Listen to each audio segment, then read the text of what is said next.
Sean, can I say Sean Connely?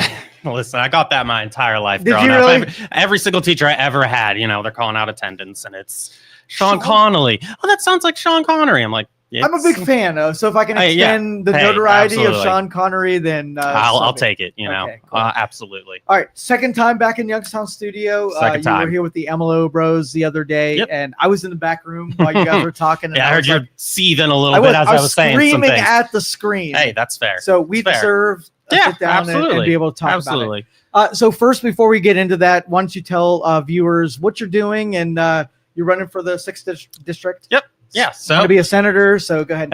Congressman, but yeah. Oh, sorry. Yeah, no, you're right. Not Senate, But yeah, so my name's Sean Connely. I own a tattoo studio in Canfield, Ohio. I just kind of refuse to accept that this is the path that our government has laid out for us. I think that we can do better. So I decided to throw my name into the race and run for Congress in the 6th district here in Ohio. So what led you to want to be involved in politics? I would never wish that upon my worst enemy. So it's brutal. It's absolutely, I never had the idea in my head of, oh, maybe politics is something I want to get into. It's something that has come from just, I guess it's something that's come over the course of my lifetime, but it's been especially just prevalent lately. And like I said, I just really, I refuse to accept that this is the path that we're given. We grew up here. We grew up in America. We were sold a promise. I don't believe that promise is attainable anymore. And I would like to figure out how we can make that attainable again. So, well, the founders had in mind people like you to be able to say, all right, well, I'm out there doing business. I have ideas. I'm going to bring my expertise and my perspective into government. And you are the bigger idea than it is professional politicians. Now, do you have reservations that you're a regular guy going there and there are professional politicians that are part of the machine that are up against you? So I would say that yes, obviously. I'm trying to think how to word this. So I'm also new to this, so I'm not, no, it's all good. Public speaking, all of that. I'm learning that. I already feel more comfortable though doing it the second time around. So anyway, so yes, obviously, I'd be going up against people that are career politicians that do this. I think that there's benefit in not growing up, or not even growing up, but not building a career in that game. I'm coming at it with one simple task: do better for the constituents in Ohio's 6th district, and to a larger extent the state, larger extent the country. So to not get bogged down in those games, to just kind of cut through the bullshit a little bit of it. And I do think that, like I said last time, I'm not the only one that's running in this country with this mindset. There's campaigns that have popped up all over the country. I do think you're going to see a lot of those people get elected into Congress and just any, other seat that they're trying to run for, that will start to kind of take that old model of the political game and shift the narrative into how can we just simply do better. So the prototype of Tim Ryan, are you familiar with what his run up? No, honestly, it probably sounds bad. Not really. I mean, okay. I know of him. I know who he is. I know he's a Democrat. I don't know too much about him. That was, he was congressman before, when I was younger and not really paying attention. But he reminds me a lot of you. Okay. So idealist, a lot of popularity because he was a rage against the machine kind of guy. Like, I'm going to make big changes. I'm going to push up against the status quo. So he had me, right? Okay. And I was excited. The dude did great campaigning effort, had great popular appeal. And I had an opportunity to interview him. Okay. Before he was elected, after he got elected, and then knee deep into his term. And that dude changed more than anybody that I've ever seen. And yes, part of it was a disappointment because once he got in there, he kind of saw how the machine worked, and He was like, okay, well, either I'm going to be ineffective pushing against the status quo, or I'm going to play the machine, join the committees, have some power, and then be able to wield something. Yeah. And he lost it for me when he just became sort of an extension of the powerful people in Congress. Yeah. And totally went against all the grain that he put in front of me that allowed me to vote. What he ran on. Yeah. So if you find yourself running on those ideals and then find out that they're not going anywhere, are you willing to just join the power structure or push against them?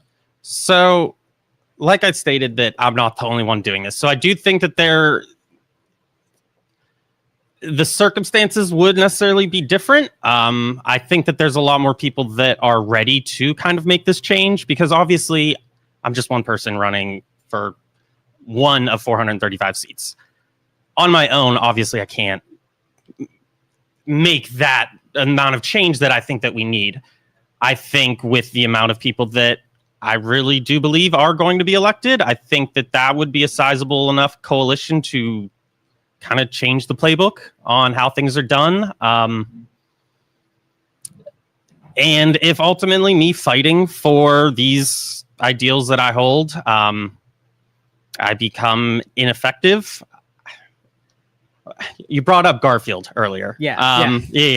I watched I enjoyed that, the Netflix whatever show that it was, and he said something about like, I'd rather lose with you than win being against you. And I don't know, I feel like that kind of resonates. I hold these ideals, I hold them, close to myself. That's what I'm fighting for. If ultimately I don't get anywhere within the machine, that's one thing, but I do believe in the hope that there are enough people wanting the change within the machine that I will be able to be a part of that group that is doing that change. Okay. And are you, how are you like preparing your family and your friends to go into a campaign that, campaigning is a brutal sport? No. Yeah, no, it absolutely is. I kind of just dropped it on them, honestly. I took advantage of that. Absolutely. The advantage that they're my friends and they care about me, so they're going to be supportive of me. I've definitely gotten not pushback, but they are just as aware of what campaigning, looks like as I am. And they believe in me. They believe in what I am running on. And so that's kind of good enough for them. For me, obviously it's terrifying, but again, this is terrifying. You know what I mean? This whole thing, right. Dude. I've never been one to post a video of myself. You know what I mean? Like, I don't take pictures of myself. So fighting for my ideals is the easy part. Getting in front of a camera and, saying it is the harder part for me. But so again, just I hold these ideals strong. They believe in me. They support me. That's kind of where I'm at with it. But politics is brutal because it becomes personal, where your character and you're a nice guy running around, you believe in certain things, and you'd really just wish to have your ideas speak for themselves. But then when somebody starts gunning for you personally, like, I know my wife would turn white and say, "No, don't do this. It's not worth the cost." I definitely had that, and I guess I'm confident in who I am as a person. Okay. I'm confident in knowing that I can receive criticism. I can also look objectively at criticism, take myself out of what people are saying about me and see. I feel like I have enough self-awareness to be able to see if people's criticism of me is valid or invalid. If it's valid, I'll take that in consideration. If it's invalid, whatever. People are going to have their opinions, It doesn't necessarily really bother me. Okay. So. All right, let's get to the crux of the debate. All right. Both of us are starting point that healthcare is jacked up and broken in ways that are a huge haul for anybody. Yeah. So float me your ideas on starting point, not in an idealistic fashion of like, if you hold the scepter and are able to control the gravities of the university. What would you do as a sitting congressman? What could you do to right this, fix this, make ends to make it better? So I guess first, let me give you my little opening statement speech. Again, I do want to thank you again having me come here. Beautiful studio, and I think that these conversations are absolutely vital that we need to be having. There's a lot of different opinions out there, and like I had stated last time I was on, I do feel like we're at a pivotal turning point, and I think we need to decide where we want to go with some things. And just the simple truth is we pay more than any other country, and we have worse results. There are proven ways to lower costs, proven ways to get better outcomes, and I think we can get to a place where we can get a better return on our investment. On some of the ways that looks like, my big thing is a single payer structure. When you simplify things, you take out things like administrative costs that we pay a lot for, which is billions of dollars. When you're able to more effectively use that money into benefiting the care a patient receives, I think that's more useful in our healthcare system than it going to the bureaucracy of it. So. Okay. So like me as a taxpayer, like I'm willing, like, because I know we all like, we see the problems that are happening, to inflict a sort of like a national option rather than a model that you can put somewhere, prove it out that you can control costs, have it separate, and then inflict it on the rest of the country, and sort of prove that there aren't going to be these repercussions that all of us as taxpayers are afraid of. So we already have, so there's a few things that we can look at. We can look at, again, other countries. We're the only country in the world that doesn't have, only peer country in the world that doesn't have a healthcare system that covers everybody. We can look at places like, I think it's Massachusetts, who has a near universal care, and they, against all metrics, rank fairly high compared to other states. We can also look at things like Medicare that we already have in place that has a good approval rating from the people that are enrolled in it. And again, on things like administrative costs, Medicare is around 2%. The private insurance game is about 18 to 20%. So again, that equals billions of dollars. So billions of dollars are able to go into our Medicare system that are able to better give patients care, versus the HR departments, the admin departments that hospitals have to hire just to navigate the bureaucracy of the for-profit private insurance companies. Okay, so as a taxpayer, these are going to be my wish list of things that you're free to fix the problem as long as you don't do this to me. So I want to see how you respond to this. So number one, in those systems like Medicare, Medicaid, and private insurance, the costs that, sort of like infinitely increase over time because there's no market pressures to be able to keep them contained. Okay. So you're talking about like the free market and how it relates to the healthcare competition system. Makes prices regulate to a point where you're at a value that consumers are willing to pay. When you put it into a system that are free from those market forces, it basically escalates infinitely. So I would say a couple things on that front. One, I believe the free market is good for a lot of things. For healthcare, I don't think the free market is the solution. I feel like that's backed up by the fact that we have a free market system here, and we have lower life expectancy. We have higher infant mortality. We have higher maternal mortality rates. We have higher, unnecessarily or avoidable deaths when it comes to healthcare. So in terms of, I guess I'm trying to figure out exactly how you're coming at this. Well, you can take Obamacare as an example of where you usually you use taxpayer subsidies to be able to prop up the difference between what taxpayer was responsible and what the person that received the services are through. Yeah. And it caused an increase in rates and require more subsidies because the providers of the service aren't bringing their costs down. They have no reason to, because if it's just a grant from the government to be able to provide a portion of the healthcare, there's nothing stopping them just to infinitely raising those prices because the taxpayer's going to cover the difference. And I think that kind of leads into the complexity of the system that we have now, where we do have a public system, Medicare, Medicaid, the VA, and then we also have a private system. And there's a lot of regulation on the patients rather than regulation on pricing. I think when you have stronger bargaining power that you would receive from something like a single payer plan, like many other countries have, you'd be able to set those prices more accurately, more fairly. And you wouldn't have these wide ranging volatile prices between, neighboring hospitals.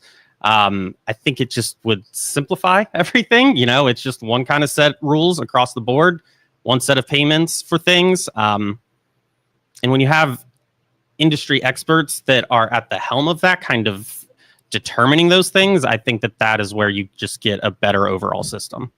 Well, if we're arbitrarily setting the costs, who are we sort of like designating the noble arbiter that's going to find what's fair when they're, in the market, you have two warring companies that are trying to attract customers based on price. And if one lowers their price, then the other one has to figure out how to make the product better at a lower cost in order to compete with that other parts.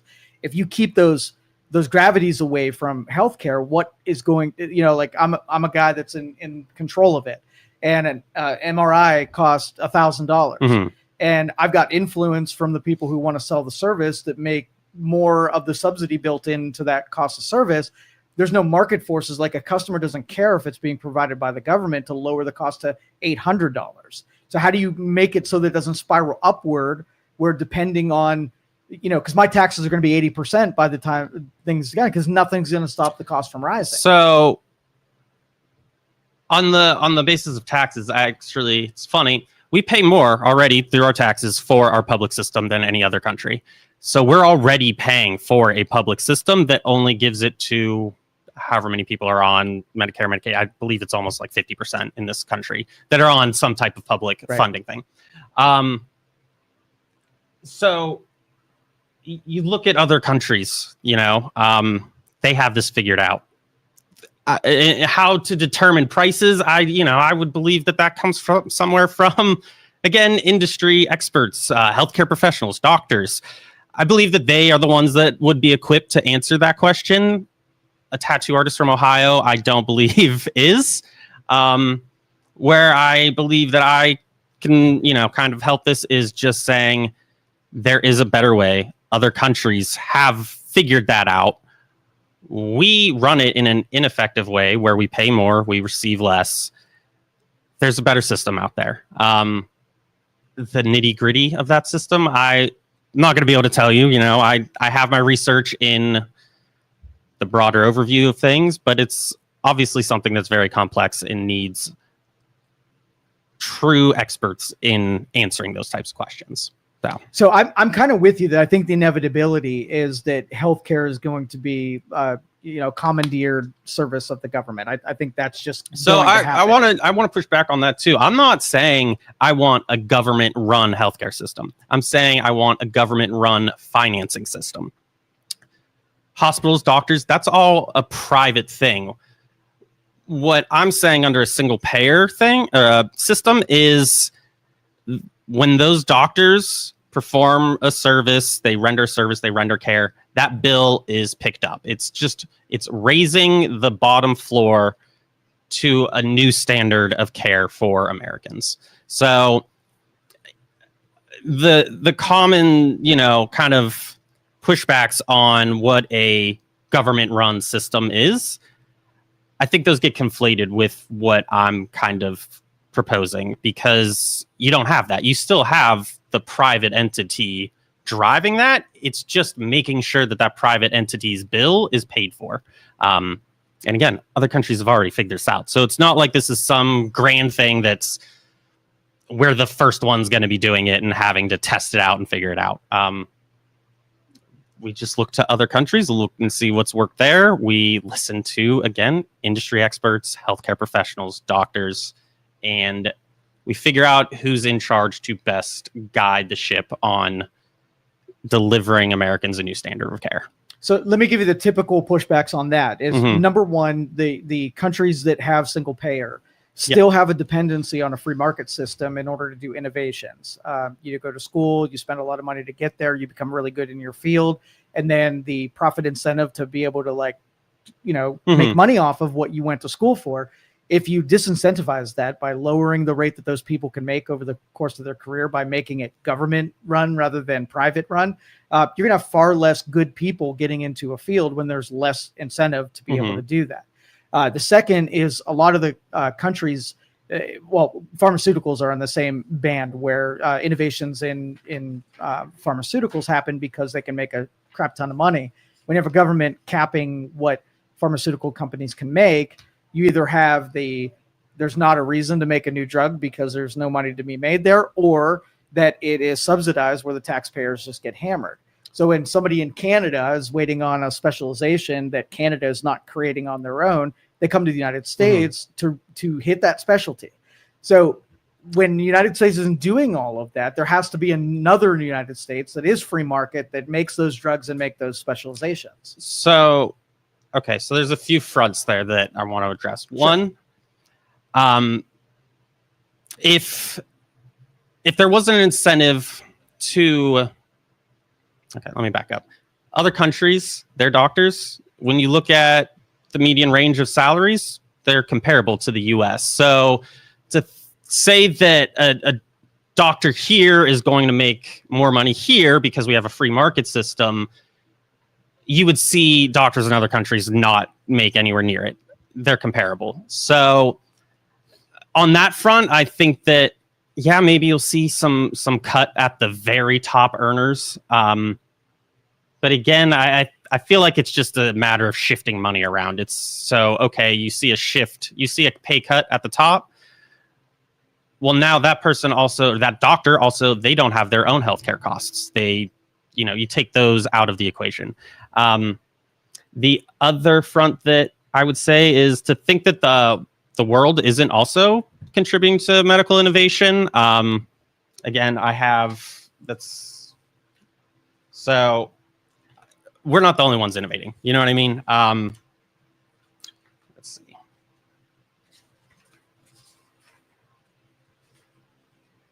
Okay, so the United Kingdom, 500,000 people with genetic and health data-driven research on heart disease. So they're a leader in data on heart disease.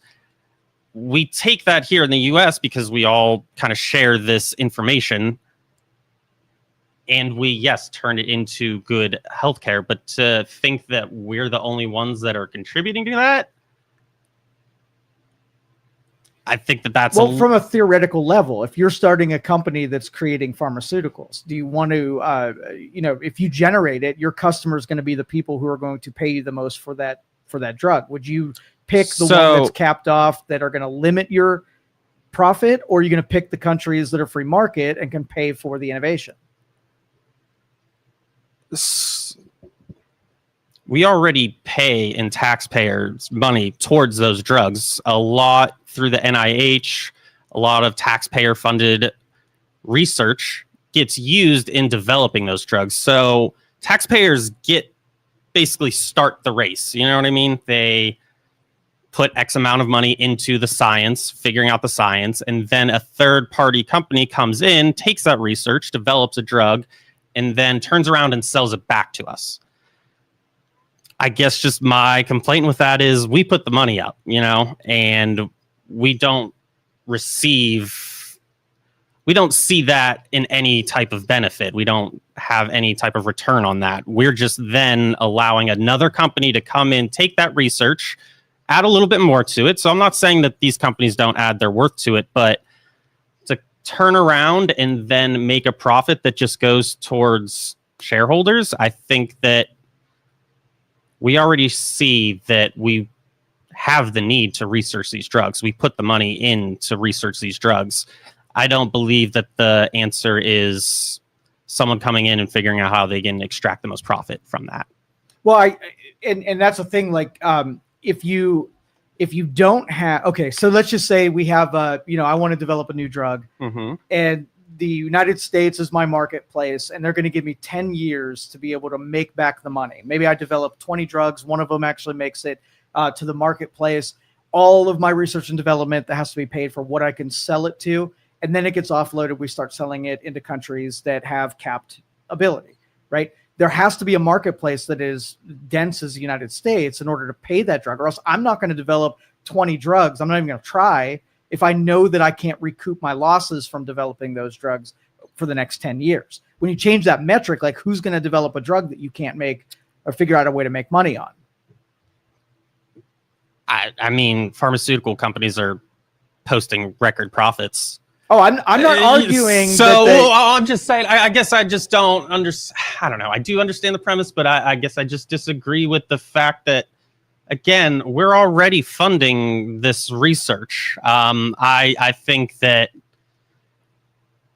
we don't need to just, I don't know, with pharmaceuticals posting record profits, they obviously have figured out how to profit on that. Do we concentrate that wealth into a few people by exploiting the need for medications on our citizens? I think that the better answer would just be, how about we regulate the price of those things. And so now that company, it's that company's personal responsibility to figure out, how do I now operate in this system where I'm not able to exploit it? And I think that there's still a lot of money to be made in that system. And if that just means a few billions aren't added to some shareholders, I don't see the problem with that. Well, if I'm right, and you basically take the incentive out of the system where there isn't a great motivation to make new stuff, you're just basically going to use what's on the market right now, and then it's just going to make profit on what's already circulating. To say that there's no incentive, again, I think falls back into saying that the rest of the world doesn't innovate, which they do in many different ways, many different pharmaceutical ways, many different Why do they do it though? Because the drive to innovate. I think that it kind of boils down to to think that healthcare professionals are only getting into it because of the money, because they want to make money. I think that obviously money is an incentive, but I would argue that a lot of these people get into these professions because they just truly want to help people. They want to care for people. They want to care for their patients.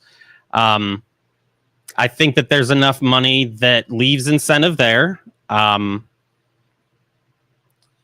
can still make money off these things, but I think that it's more so of capping the amount of money that you can make off of things like healthcare. Yeah, and I don't disagree with you. Yeah. I think any regulated system is going to have the people that take advantage of the system to become wealthy.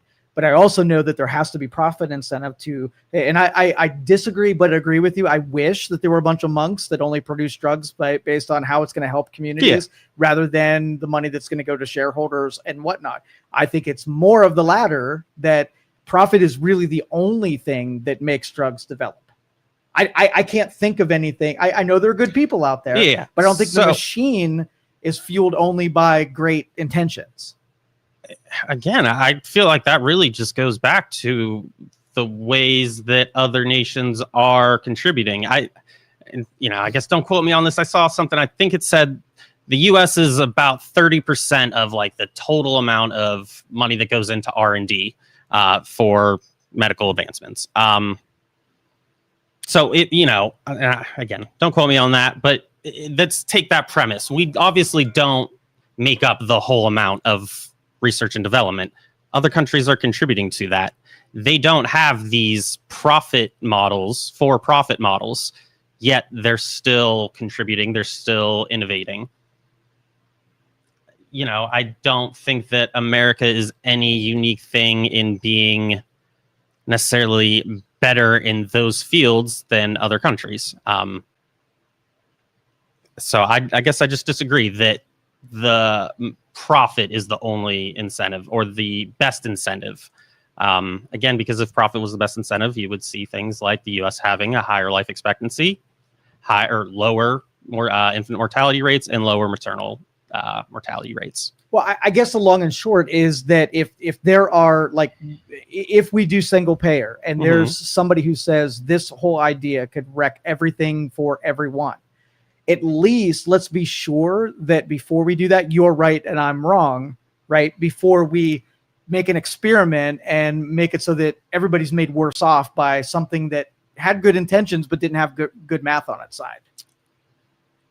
I feel like the math on its side is every other nation has figured it out. We haven't figured it out. I would argue that we're the ones using the bad math. The good math is the efficient way of running a healthcare system that other nations have already figured out. Give me one of those nations. Let's find out like how they're different, how they're the same, how it could really be a good model that we could use. So Germany has a good model. Basically any Nordic country. Australia, Canada has a good model. And that's not to say that any of these models don't have flaws in it. I'm not saying that this is the one true all perfect way, perfect solution. There's absolutely flaws in every system, but I think, again, it's just establishing a standard baseline of care, a baseline of care that doesn't leave 20-some million people uninsured. It doesn't leave the leading cause of bankruptcy being medical debt. And within that bankruptcies, I think it's 80% people that declare bankruptcy because of medical debt have insurance. So again, I just feel like the math really is within those other nations. I don't have the specifics on those other nations off the top of my head, but again, I do feel like it boils down to life expectancy, overall health, among other metrics. Okay. And so like, again, I agree with you that I think that's the inevitability because it's so broken that I think there's no single thing that's going to fix it. And we're going to head that direction only because there are going to be so many sick people and all of us are going to make sure that people don't get taken care of. Yeah. Now, would you be open to like a hybrid model? Okay. So you have the public option where we at least do a standard of care to a certain level. And then anybody that doesn't want to be involved in that, they can say, screw you, I'm a cash payer. I'm going to go out into this private system. And then both are coexist and both are able to see past. Yes. So I do think that, we have we obviously have a hybrid system now that kind of, obviously there's guardrails in that. I would like to see more of the public option, but yeah, little carve outs to where you can, if you have the money, have the means, pay for better care, or at least, more access to higher level care. But again, I think we can just get a baseline standard of care. People that want to pay extra, you're free to do that. But everybody is covered under the single payer option.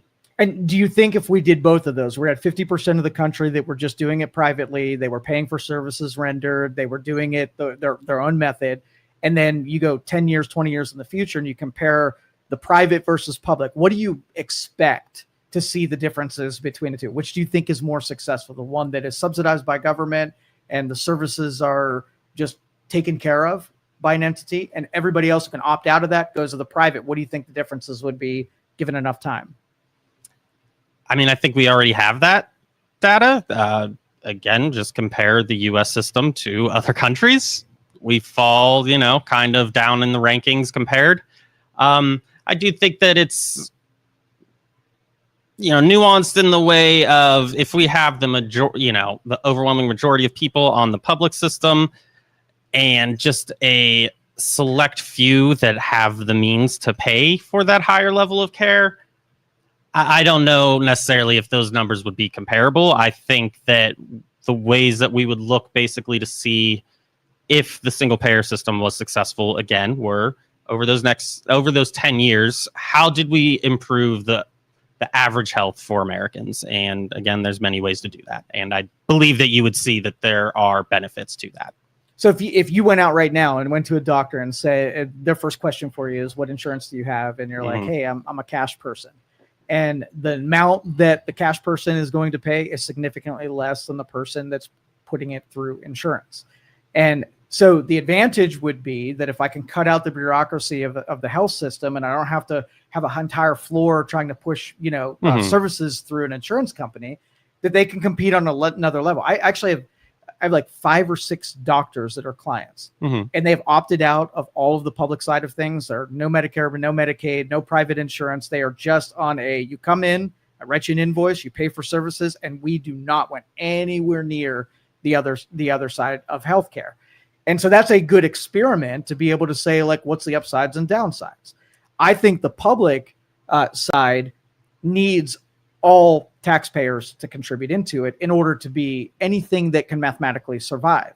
So giving people the chance to opt out of it is going to kill the financing, right, for that. Because if I'm over here paying 30% in taxes and I'm over here paying 70% in taxes, scarcity of services and waiting on procedures and all of that kind of stuff, like, I'm not going to feel like I'm getting great value because my healthcare is going to cost so much more than the market forced private version.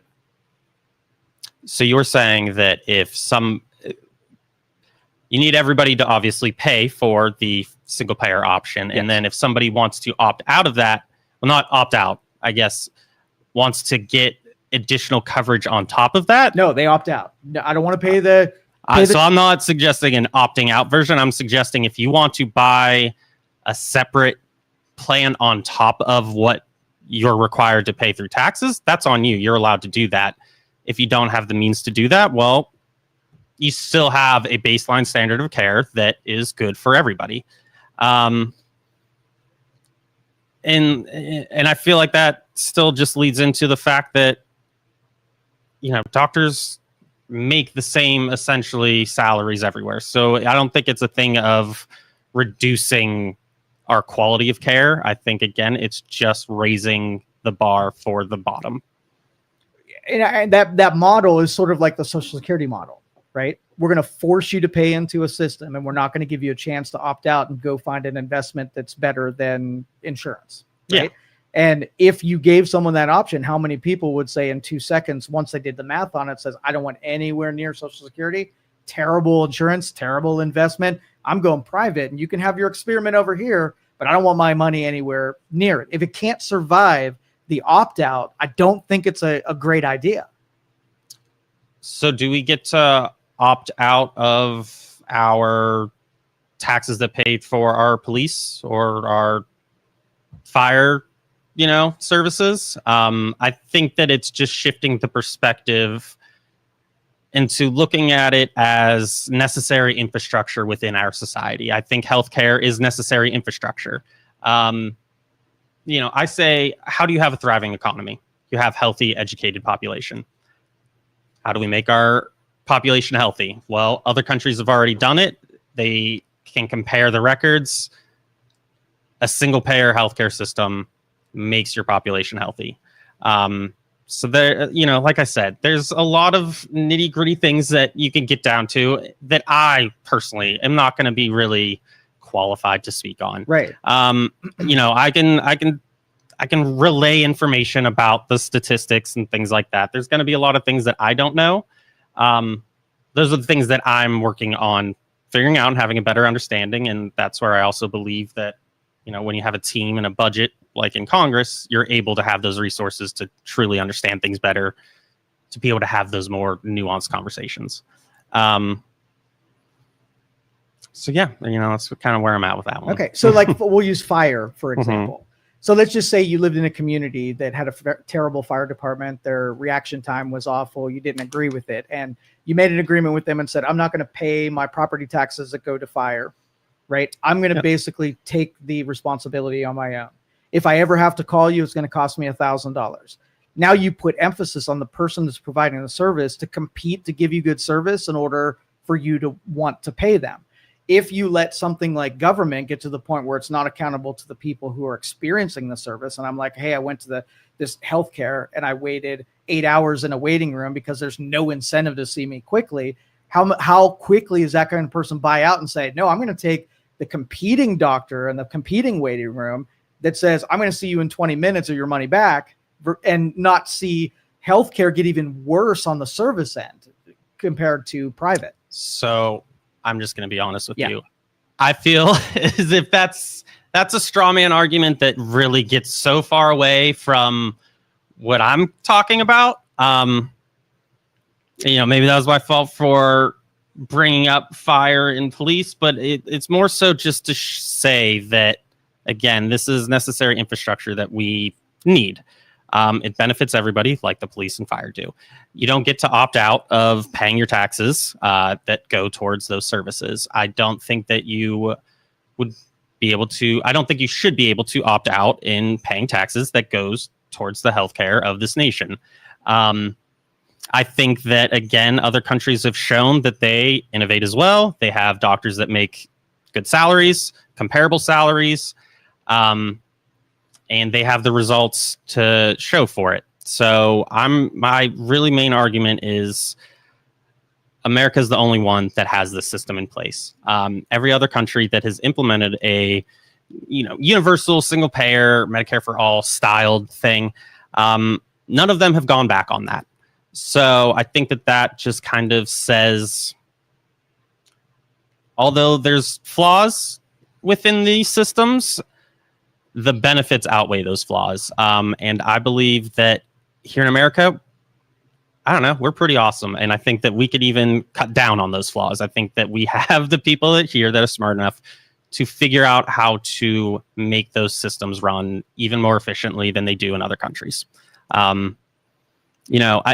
I think that a lot of the pushback on this is because it's a big change. It's scary. There's comfort in normalness. So this is absolutely something that would take big change. There's a lot of questions to be answered, things that we need to figure out. However, I don't know. I don't believe that people in this country shy away from a job just because it's hard. And that's what this job would be. It's hard, but it's something that's achievable. It's something that we can do. And we have a lot of precedent. We're not just going into this blind. We have a lot of kind of guardrails and guidelines that we can follow and figure out how to improve upon. And I believe that here in America, we can do that. Yeah, and I feel like you're a reasonable guy, and there's probably more we agree on. Yeah. And I do think single payer could work out so long that you don't put yourself in the camp where if you have a concern from someone who you're about to wreck something that they hold dear, that's you're fair. Like, screw it, and we're doing it anyway, and it's better. Trust me. Yes, right? I think it's just at this point, it's at least important to be having these conversations. I do think that absolutely this is the direction we need to go. I would almost say that it's imperative. I think that continuing the system that we're doing now, there's a lot of unnecessary suffering in this country that is, the sum of that. But yeah, again, we need to have these conversations. We need to have the experts in these fields, and there's a lot of different experts that all are in that ecosystem in figuring out the best way to do that. Because I think that's kind of where we need to be at is, okay, we need to go towards this system. How do we do that? What do we do that? What does that look like? How do we implement that? How is that, how's the best way to implement that? That's kind of where I feel like we should be at as a country. And, Yeah, and I don't disagree with that. I think if you get rational minds together and you hear out the other side, I think there's a lot of common ground in what you want to achieve. The means of getting there is more philosophical. And that's what we talked about fire departments, police departments, because on a philosophy standpoint, it's an analog for how you feel about it. Let me give you one more of those silly ones. Just see. I'll try my best. I'll try my best. Ferret it out with me. Yeah, absolutely. All right. So Sean, you're accused of murder. Okay? Oh man, it's going to derail this campaign. Bad optics for being accused of murder. Yeah. You have a high price attorney that's going to represent you versus a public defender. You can see where I'm going with this. Yeah, I remember. I did my research. I watched the rest of the show from last week. In everybody knows they are not going to choose the public defender. Now let's take. Would you choose a public defender? Let me not make that assumption. I think so. I feel like this analogy shows that there's a baseline standard of representation that we've given our citizens through a public defender, through public health care. I think that the issues within that system are just more so to do with underfunding.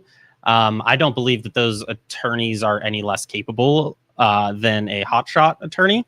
I mean, obviously, but is the consensus of people asked whether or not they want the high dollar person versus the public defender? Yeah.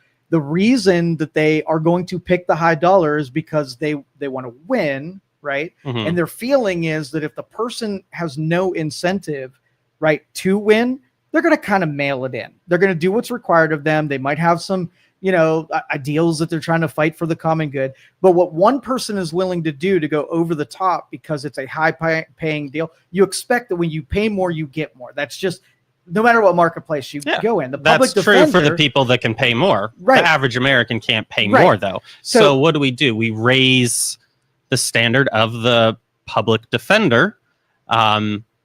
We figure out a system to elevate the baseline standard of representation that they can give. And we make sure that the average person, not the people that can pay a hotshot attorney, have fair representation. I feel like that parallels what I believe in the public healthcare system. You can make the public defender better. Yes, so we can make the public defender. Yes, the person that's we all pay for the public defender. If you have the means to pay for more, you're free to do that. But we set the standard for our baseline, and we all pay for that because we all benefit from it. The healthcare system has ripples throughout so many different industries, just things within our society. A hospital in a rural area is a staple of stability. A lot of those are going away. And what's that do? That, mom and pop shops that are next to that provide the lunch for those people, those go away. So, I think that it's not only the moral argument is that we should do this. I do believe that there's the economic argument that when we create a stable system, other industries, other elements are able to feel the stability from that system in very nuanced ways. We're going to read some comments because there's a ton of them through here. So I've been pushing people to... all right, let's see what people say. This is going back part of our conversation, so I apologize if we have to go back. No, it's okay. I'll try my... Yeah. Okay. All right. Not much hope for the Northeast Ohio, but would be refreshing to see Sean win. Appreciate you, Penny Lane. First look to California, Massachusetts, Minnesota, states that already have it. So, that goes back to what I said of, again, we wouldn't be going into this blind. We have a lot of precedent. We have a lot of information to build off of. And again, I think that we have smart people in this country that could do it as long as collectively we agree that that's the direction that we need to be going in. So every doc takes Medicare. Not all of them. You can opt out, and there are penalties. There's a lot of hell to pay to not take Medicare patients. Your practice has to be completely different. It's all cash basis. So is the same idea as socialized medicine similar to Canada? Do you know much about Canada's system and how it compares to what single payer? Again, I don't know, I guess if you're getting into finer details, I don't know. Okay. But I do know how they do compare in a lot of ways. The main thing that I hear that I guess I want to address is wait times. I don't know. That's the argument that I always get, at least. Is that something you would agree that you hear a lot when it comes to a single payer? I used to run a lot of clinics, technical clinics, where I would teach people, computers early on, and I made them free, right? Mm-hmm. And the free clinics that I always ran were absolutely horrendous with how the influx of people, how little they cared, how little they cared to show up. I got swamped and I was overrun, and really I couldn't do much good because of what the response to free was. Devaluing something, making it something you don't have to pay for, means the consumer doesn't take it at all serious. So I can see if I set up a free clinic and let it open to the public, I got a sniffle and there's no reason for me not to go. I'm going to go there, where in other words, in any other circumstance, if it costs me $100, I might not go and swamp that system. So yes, that's definitely a concern. So when it comes to wait times, most other European countries actually have faster responses to emergency medical care. And that's because of people that have a sniffle going to a primary care doctor, getting preventative care. That sniffle, and I'm not a medical person, so I don't know. But getting that sniffle checked out showed that, there's actually a bigger underlying cost. So even though you thought it's just a sniffle, whatever, I can power through it. Had you not gone, a couple months later, you would have found yourself in a situation where you need to go get emergency care. Now you're going and swamping that system. So again, other countries have a faster wait time. And then when it comes to wait times in terms of elective cares or non-emergency care, other countries might have longer wait times, but we only have short lines for people that can afford to be a part of the line. Our wait times look like skipping it altogether because you can't afford it. So when you take that into account, I would argue that the average wait times are probably pretty equivalent. How do you combat that? I believe instead of doing things like delisting nursing as a professional degree, we do things that incentivize people to get into these fields. We make it easier and less burdensome of student debt. Which obviously gets into a whole other conversation. We'll do that next time. Yeah, we'll do it. Listen, I'm telling you, I think we can make this almost like a weekly thing. But would you do a debate with Ruley, by the way, if I called? Absolutely. Yeah? Yes. We'll plan that. Okay. I will get very prepared for that. That's a big one. That's way on the horizon. Yeah, that's way on the horizon. We're not even in 2026 I do have yet. to, I am running in a primary first. So I do, I'm making my case that I'm the best candidate in that one. But all right, God, I got derailed. I detract. No, your fault. Where was I at? Oh, incentivizing people to get into these fields. And I think that even lends into competing on the world stage. We want to, again, how do you have a thriving economy? You have healthy and educated citizens. That's incentivized more people to become doctors. That's incentivized more people to become healthcare professionals. When you have a higher demand or higher supply of nurses and doctors, well, you are able to ease the demand and the wait times that go along with that demand. So I just think that there's so many factors that plays into that it benefits us as a country together. Yeah, and I agree with you that if you had health clinics that were options before someone just went to an emergency room where you're tying up someone with a preventative high specialty. care. Yeah, yes. Absolutely. And that might be one of those things that we can adopt from all of those other models that say, okay, well, this seems like it's pretty pivotal into making it so that your emergency rooms aren't overrun by those because people. There's so many people nowadays are using the emergency room as their primary care doctor, because when you go to an emergency room, by law, they're required to treat you. Right. Without, asking for your insurance first. So, when you aren't able to pay for care, you need care regardless. That's something that our health doesn't discriminate. It doesn't matter who you are. It doesn't matter how healthy you are. You can wake up and a million different variables can happen and you can find yourself needing that health care. Some people are lucky and they don't need it until the end of their life. Some people are unlucky and they need it way earlier. So I think finding ways to ease the stress on the emergency services, there's absolutely a benefit in that. Do you agree the MAHA movement and making less people sick so they don't need those services? So I don't know too much about the MAHA movement. I do and I don't. I don't know exactly what they stand for. I just know that they don't like, the stuff in our food that makes us all unhealthy. To tie that back into a single payer healthcare system, when the government's picking up the bill, do you think that those political leaders are going to be incentivized to take money from, the big food monopoly lobbyists that are wanting to just cut their bottom line and put, unhealthy shit in our food?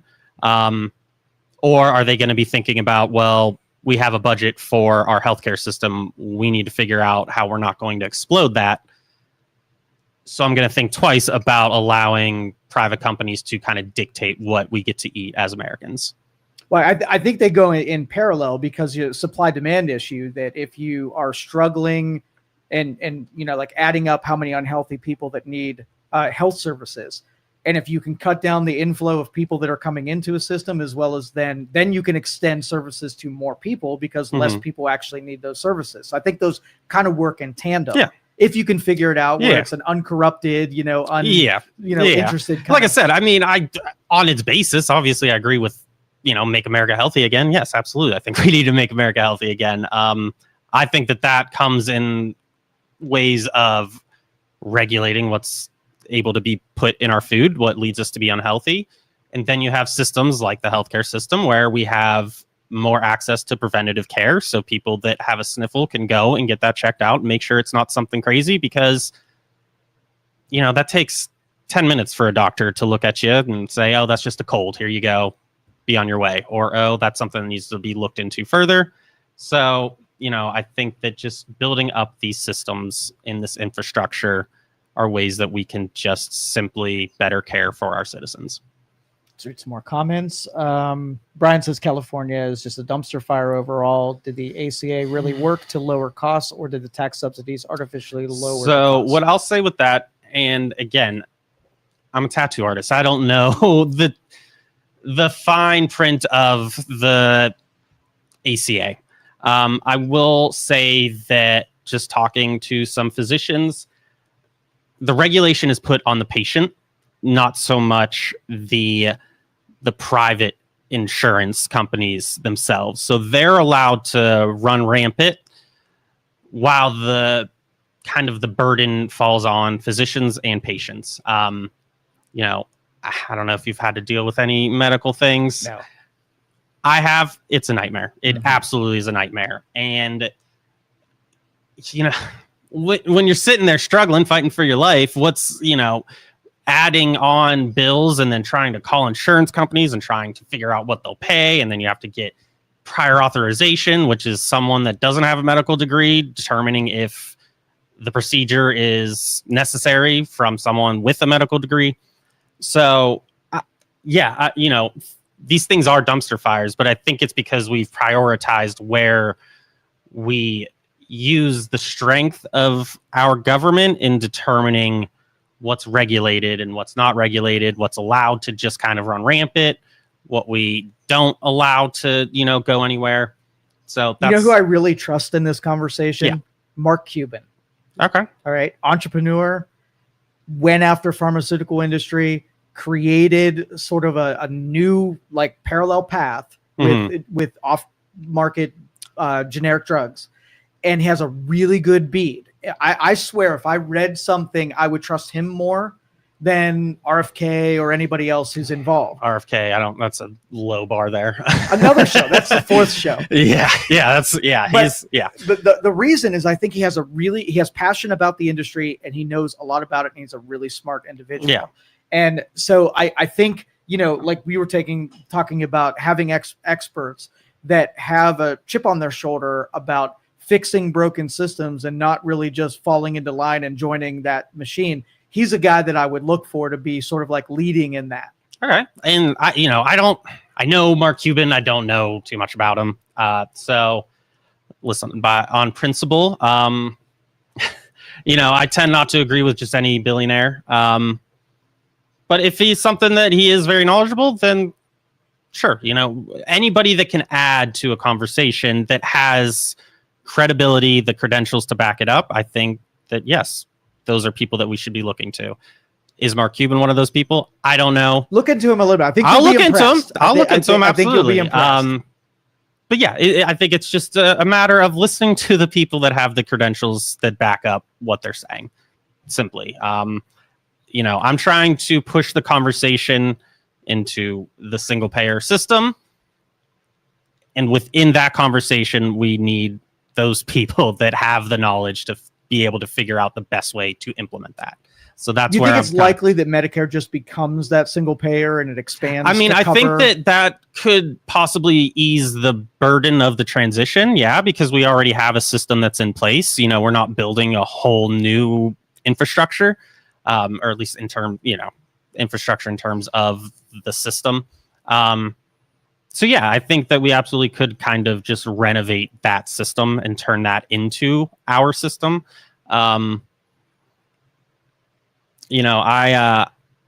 Listen, just from purely a messaging standpoint, I don't know why we haven't talked about just naming it AmeriCare. I think that's great. Good branding. Exactly. That's what I thought. So AmeriCare for all. That's my stance. First legislation will be AmeriCare. Yeah. There you go. Let's do it. Let's see. California is far from a dumpster fire. By all measure, it's successful. Yes, indeed. Yeah, that's what I was going to say. I don't have the statistics on numbers, but I would say that maybe healthcare system overall dumpster fire. I don't necessarily think that California is a dumpster fire in ways that people talk about it. I think obviously they have flaws and problems, but I would say overall they're doing fairly well on a lot of things. So. Yeah, and what I think the genius of our country is that we have 50 laboratories that can trial this stuff out, good or bad. And I think Massachusetts has done it, and in politics, they've raised the quality of care for because if it goes against the grain of your political persuasion, then you're more critical or more complimentary, depending on if it says what you want it to say, rather than it just being a laboratory where we're just feeding the stuff that didn't work and did work and trying to hybridize it and make it into a better system. Yeah. We're incapable of that because of politics. Do think rhetoric has gone in the way of a lot of innovation. And that's why my whole spiel is it's not left versus right. It's up versus down. I think that obviously in this area, I may turn people off because I have a D next to my name. However, I think the sentiment of disagreeing with somebody based solely on their political party, that's losing its effect on people, because I think we are all kind of waking up and just saying we simply just need something better for us. And that's where I'm running on. That's what I'm trying to deliver. Who you in the primary with? Do you know anybody that's running? Yeah, so there's 2 other people running. I think there might be a third one again. I don't know exactly. I've met them. They're good people. And my whole thing is, I want to see more people run. I'm encouraging people to hop into this race with me, because I think that the more people that run, the better chance we have of actually making change. I believe that I would be able to deliver on those promises, but if you believe that you'd be able to deliver on those promises better than I can, absolutely jump into the race, absolutely run. And even if it's not for this seat, run for something else. I think that we the people need to represent we the people. And I think that just means more people getting into these positions of power. I'm going to have you converted to a libertarian, and even if you don't make the primary, you'll at least run as an independent or libertarian. You're in. we could look into that. Yeah. Yes, indeed. At Aetna, determining costs, CMS, experts, docs, consent. You're eliminating the middleman that is sucking up all of our money. And that's a Cuban end, describing how the actual transactions happen and how many point to point without a middleman in the middle, somebody siphoning off money along the way. Well, that goes into the administrative costs. I mean, the middleman, like I said, that 18 to 20%, that equates to billions of dollars, and Medicare does it at 2%. So just your numbers guy, I just feel like right there, that's a compelling argument. And there obviously is better ways to do this and to save billions of dollars on bureaucratic red tape. We should really look into that. And because there are so many subsidies and there are so many middlemen, it's really tough to get a handle on what your costs are. You need exactly. Like I said, I think that all just kind of comes back to stability, and stability looks like many different things, and not having to have entire departments just solely focused on navigating that maze that is our system currently. think when we can kind of divert that energy into providing better care for our patients. And again, like I said, I know it's a big change. It's a scary change. And there's a lot of things that we'll need to figure out. I mean, there's a whole 18 to 20% of an industry that we're going to need to figure out what to do with. We can't just say, okay, all this is gone and those workers, tough luck. We need to figure that out. But again, it's just something that I do think that we're capable of doing if we set our perspectives right. All right. Mass exodus of population, mass exodus of business and manufacturing, spiraling taxes, cost of living double or triple the rest of the country, deficit spending spiraling out of control. Is that success? Let you respond to that.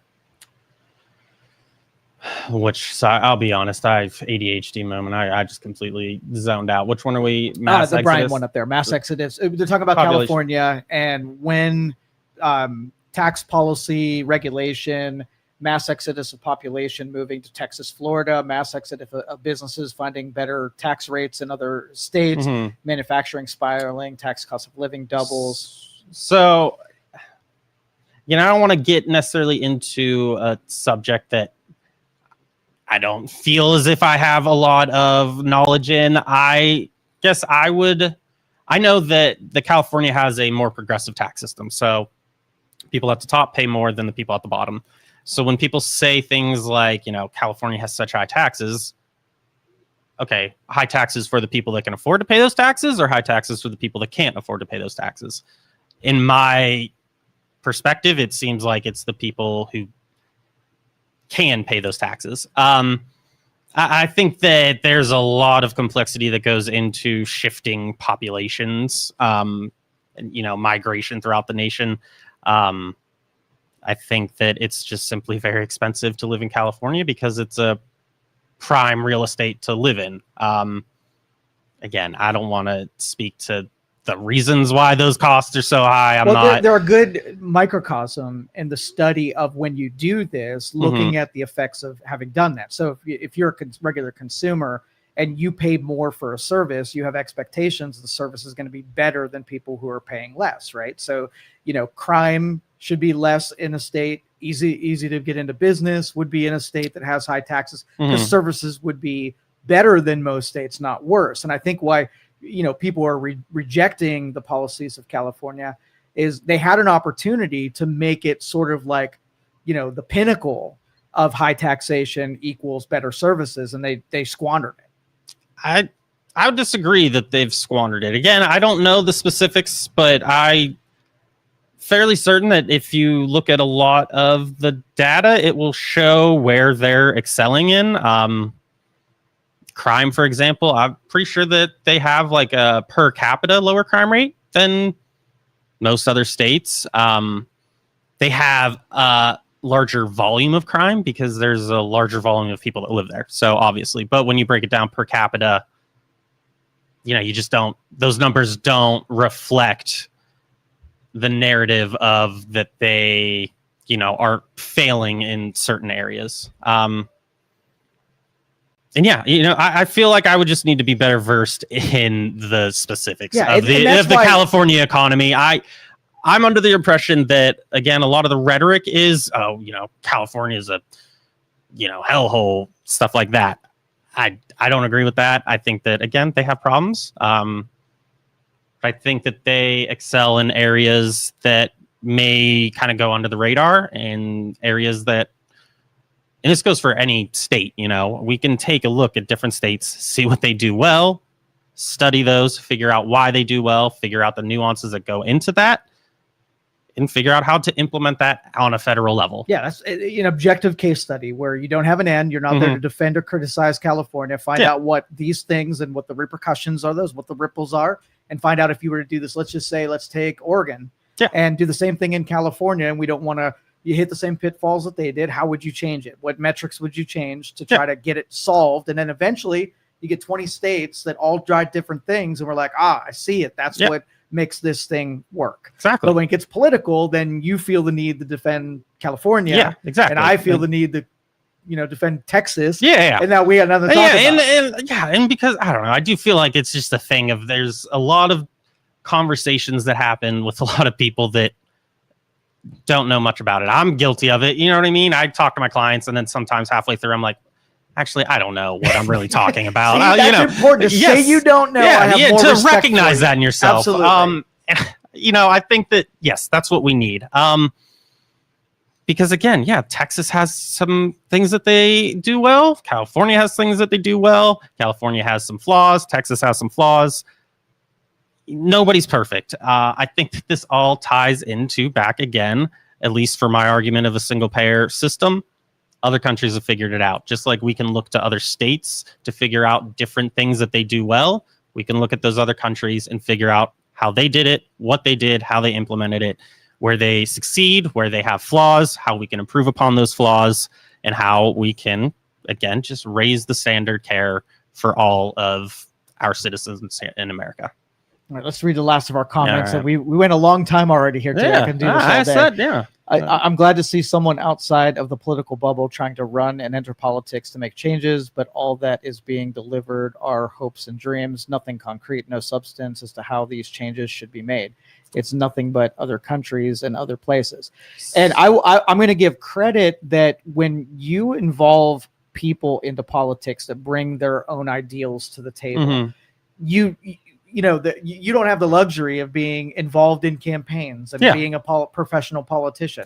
So there are going to be some blind spots that no, absolutely, 100%. But the way that you've been frank with me and that we've talked about this, I know you're captured as a Democrat because you have to be in certain ways. But I think you have a reasonable enough mind to be able to hear somebody who disagrees with you and do it civilly and really argue down to the math and what's behind it. That's why what I said in the beginning, I think that these conversations are vital. I'm not here to just lecture people because, again, I'm a tattoo artist. If you want to talk about the ins and outs of that, I can consider myself an expert. I'm not coming at this as I have all the knowledge. I know where to go. I have the concrete substance. I'm making the case for my morals. I do, these are things that I have looked into. Absolutely. Do I know every single little thing that goes into it? No. But I know that we can do better. There's models out there that show that we can do better.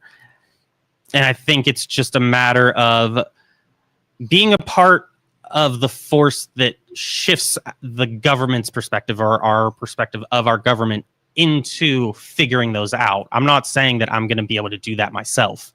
I'm saying I can be a part of the system that ensures we go and figure that out. Just ensure me that you're going to be really sure before you hit us with the rest of it that you're knowing that it's safe and all of my fears aren't going to be realized. Then you're going to have to apologize to me one day. Just assure me of that. Again, I think that the data from other countries can assure you. I think when you see that we're about 4 years lower on the average life expectancy, let's say we close that gap. Well, there you go. There's a concrete evidence that it has worked. I think when we stop allowing mothers to die during childbirth, that's a concrete evidence of that worked. So I think that you'll see a lot of those metrics start to tick up if we hopefully get to the point where we implement this system. All right, a couple more here, and then we'll wrap it up. Let's see. Penny said there would be more money freed up for incentives without the middleman. Absolutely. There can be profit incentives in single payer. Lynn says it's not an experiment when it exists in most of the country. It still is an experiment because it's not applying to the entire country. The demographics are different. The different diversity of cultures and cities aren't in there, but you can prove it out. Like if I were to take single payer in a rural community with a smaller tax base versus a metropolitan area, I can crunch the numbers and see if with less, revenue from taxes, if I can still pull off the infrastructure that's required for having a single payer. Because if you do something worse in San Francisco and you go to the middle of Montana and say it's for you too, and they just don't have the infrastructure to support that decision, it'll cripple those, rural areas. Yeah. So, I mean, I think that that's negated by the fact that, we ensure that that infrastructure that's there currently has the money and budget to be able to provide those services to the people within those communities. and we already subsidize healthcare in many different ways. So I think subsidizing a healthcare facility in a rural area that on its own wouldn't be able to make enough to sustain itself. But with the help of the single payer system, that we inject money into that so that they're able to operate and provide those services. Again, I think that just leads into a lot of other economic benefits as well. So. Okay, Brian says, I do business across the country as well as have many customers in Canada, and those customers have become friends. I have friends that have made in my motorsports career all over the world, but the majority that aren't American. So I want to address, so Brian's comment, I do business, have you ever looked into the wait times and cost to prop up those systems? In our current system, as long as you pay $10 a month bill, you can't be sent to collections. So again, I feel like and again, I don't know where these questions came in, but I do feel like I addressed the wait times. Our wait times, we just have a different wait time. We just have a wait time of I can't afford it, so I'm not going to go. So we never get put into the queue to measure how long we actually wait. And the cost to prop up those systems, again, we pay nearly twice as much already for our healthcare system as it is compared to our peer nations, while having worse outcomes. So, these other countries have figured out how to pay half as much of us and get a better return on results. Does that mean some Saudi princes maybe not go to their countries for their top level care? Yeah, but I don't know. We're not Saudi princes. We're just the everyday Americans. And so I think it's more beneficial to raise the standard of care the ways that other countries have. All right, we'll do one more. You pick it out. Oh, man. There you go. Okay. Whatever you want to respond to there, and then we'll cut it off for today. Saving lives just for some middleman to get on the phone and tell you your patients don't qualify for their life-saving care because the insurance company doesn't want to pay for it. I mean, I feel like our system right now, what is an insurance company's motive? To extract the most profit that they can. So what's that going to incentivize them to do? To approve every, request for care or coverage that a doctor is requesting for their patient? Or is it going to develop a system where they can try to get away with denying as many claims as possible? And I'm not saying that there isn't a thing of, well, if you just approve everything, well, then it's just going to, bankrupt or whatever. But again, we spend the money. The money's there. I've always been curious as to why insurance companies are even involved in this process at all. Like, insurance companies are actuaries. Like, they're taking a liability and the likelihood of something occurring and covering enough in premiums to cover the likelihood that something happens, right? So a lot of other countries, their healthcare systems started around after World War II. What was happening in America? The fear of socialism and communism. So we looked at a lot of those other countries and we said, that looks too much like socialism. We're not going to do that. So we came up with our own system. 80 years later, I feel like we just kind of see how that system didn't necessarily pan out the best way. I'm not saying that it hasn't led to some innovations. I just think the downfalls of that far outweigh any benefits that we've received. Well, it becomes socialism if you have an insurance company managing it, that your individual decisions don't increase in your costs. So if I get life insurance and I do dangerous things, I pay more than a person that doesn't do dangerous things. It comes socialism where you're free of the responsibility of your actions, and your premiums you're insulated from them going up if you have a risky lifestyle. If you smoke, drink, eat too much fast food, don't exercise, whatever, you pay the same as me, right? Because there's no way to audit you down and saying whether you are a larger risk for the person who's insuring you. So, yes, I would say that we're already paying for people's, riskier decisions. I think that it's more of an impact on the system. Like I said, health concerns don't. I just blanked on the word. They don't discriminate against who has a medical condition. But a lot of it is. A lot of the stuff you're paying for are things that bad life choices are contributing to healthcare costs, and it's not controlled. You're not penalized for making those bad choices. That's something that I would say I don't have the numbers on. I would tend to believe that the numbers of bad, life decisions are dwarfed by just the everyday nature of our health, and how little control we really have over that. So I think that, again, just the bad decisions, the bad life decisions that lead to people being in our healthcare system and, kind of pulling on those resources is negligible. I think it's the other way around. We'll disagree on this. We'll disagree. I believe that. I guess I'll just give this anecdote. Earlier this year, I spent 2 months in the hospital from diverticulitis. I didn't even know what that was. Okay. I don't have a history of it. My family doesn't have a history of it. I woke up one day with some pain in my abdomen. A few days later, I find myself in the hospital. 2 months later, I've had 4 surgeries. I don't believe I did anything to lead into having diverticulitis. The doctors told me as such as, well, this just kind of can't happen. I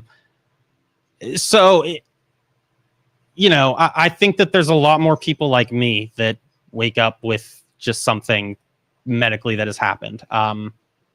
There's a lot more people that get into a car accident that's not their fault, and now they're in the hospital.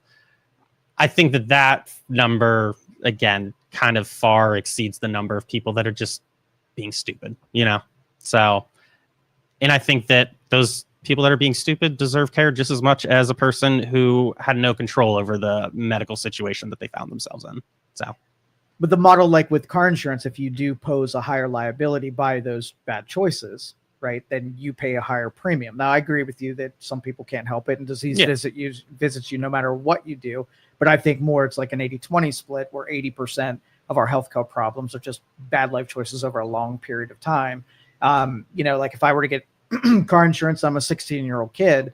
They know that I'm more dangerous than a 16-year-old girl or a 40-year-old driver, because that data is available to us. How many people visit the emergency room on things that a doctor can check the box next to? This was completely avoidable with a dozen different life choices, versus the ones where they did everything right and, oh shit, they're here. And I would agree with you. Those ones that couldn't help it, didn't make bad choices, those ones we all take care of as a community. But I think it's an 80-20 split. You probably are on the other side of that. Yeah. And I think, obviously car insurance, health insurance, different. I guess, how about this? We just give everybody insurance.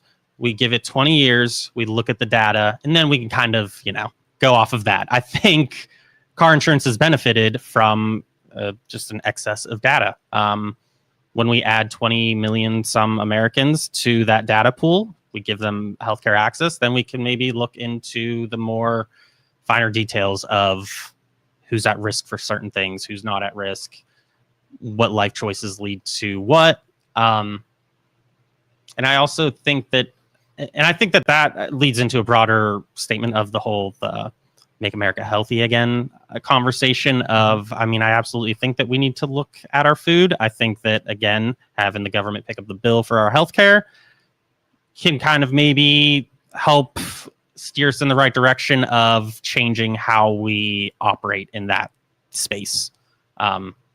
So, I think that, yes, we just need to make our citizens healthier altogether. We're going to have some idiots that make decisions that lead them to receive care. I think that those are a rounding error in my personal belief. If I'm wrong, absolutely, I'll concede on that. But I still think that just the moral argument, at least for me, is everybody deserves the care. The idiots get it too. They get it, whatever. All right. Well, I appreciate you coming in. And I appreciate you having me. Absolutely. It was totally civil. Don't you wish more of these debates were just like I this said, this is what I'm trying to run on. I think that these conversations are vital, very vital. And I want to have more of them. So absolutely. All right. Appreciate Sean Connely. Sean Connely was here today on Youngstown Studio. Thanks everybody for joining us. We'll catch you next time. Thank you for listening to this show on Youngstown Studio. This is original Youngstown content. Feel free to share our videos and tell your friends about us. Don't forget to subscribe to our YouTube channel and follow us on Facebook.